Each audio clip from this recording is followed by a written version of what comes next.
कंटामाल आंब गाँ ठारे 5T सचिव भिके पांडियान आज बौद्ध जिला गस्तरे भिके पांडियान बौद्ध जिला कंटामाल ब्लॉक अंतर्गत आंब गाँ हाईस्कूल खेलपड़िया ठारे 5T सचिव भिके पांडियान पहुंचवा परे एक सभार आयोजन करा जायतिला।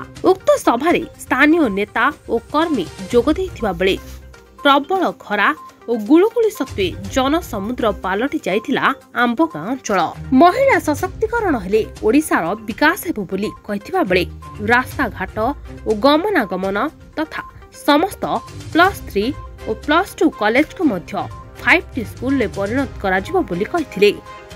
अन्यपटे महिला ग्रुप मानकु बिना सुधरे 5 लाख टंका पर्यंत ऋण दियाजिबो बोली सचिव कहिसंती। अन्यपटे बौद्ध पुलिस पक्षरु जेभली कोनोसी अप्रीतिकर परिस्थिति सृष्टि न हेबो सेथि प्रति तीक्ष्ण नजर रखिबा सहित व्यापक पुलिस मुतयन करा जायतिला।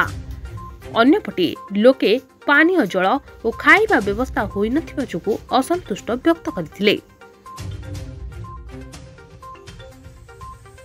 बौद्धरू अब्बू खान को रिपोर्ट संभव टीवी ओडिया।